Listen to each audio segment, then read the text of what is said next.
This video contains spoilers for the main game. Few stories open with words as chilling as "Ruin has come to our family." We see the character known only as the Ancestor writing a letter to his descendant, referred to simply as the Heir, describing a chain of events that brought him to this moment. The Ancestor proceeds to recount his lavish upbringing and life of luxury, which has left him bored and thirsting for more unconventional extravagance. The tales claiming that his family mansion might be more than a mundane old house prompt him to begin the excavations beneath the manor, squandering what remained of your family's fortune and unearthing a massive stone portal in the process.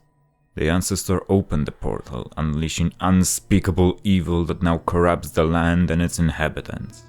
He witnessed unimaginable horrors, shattering his sanity, and he sends the letter to the Heir just as the angry townsfolk from the nearby hamlet proceed to storm the manor, and, having entrusted the quest to stop the spreading corruption to his relative, he commits suicide.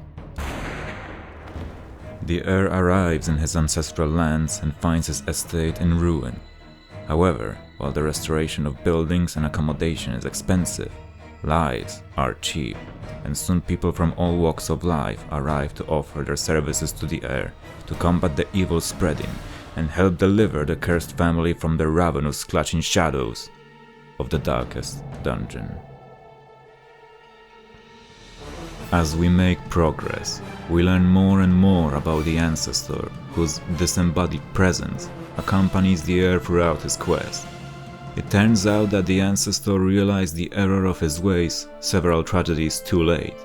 He has wronged many people, often in absolutely unimaginable ways, creating the most hideous of the abominations to roam the land, not to mention the blood of his own subjects, which he had spilled recklessly and without mercy.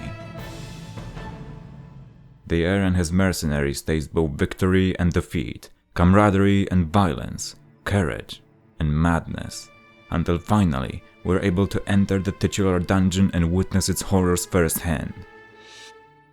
After that, the Ancestor tells his relative that from now on, he too will see things as they truly are.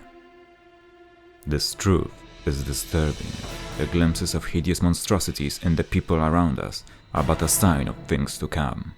Finally, after completing multiple ventures into the darkest dungeon, in its deepest level, we encounter none other but our very own Ancestor, who reveals that following his death, he had become an avatar of chaos. He states that with each life lost in our crusade against the darkness, we have unknowingly fed the evil line beneath the earth. The ghastly apparition then attacks us, after which it transmogrifies itself into the heart of darkness, progenitor of life, father and mother, Alpha and Omega, our creator and our destroyer. During the battle with the nightmarish source of all humanity, the Heir is faced with a terrible choice. Two of his companions will have to return to their maker. Victory over the heart is paid for with hard sacrifice, but alas, at this moment, the terrible truth reveals itself. There is no victory. Humanity itself was nothing more than an accidental profusion of flesh spawned from the heart, which itself still steadily grows beneath the earth. The Ancestor reveals that the battle against the heart simply delayed the inevitable, as mankind's battle for survival is ultimately futile. We see the hamlet we've spent so much time rebuilding wither away once more. The great family of man can do nothing but await its fate. The Ancestor tells his Heir to seek solace in the manner befitting their lineage, and it seems the Heir, like his predecessor, is now forced to write a letter of his own, send it, and follow in the Ancestor's footsteps, taking up a pointless, endless vigil. Afterwards, we see a new arrival approach the hamlet. Ruin has come to our family.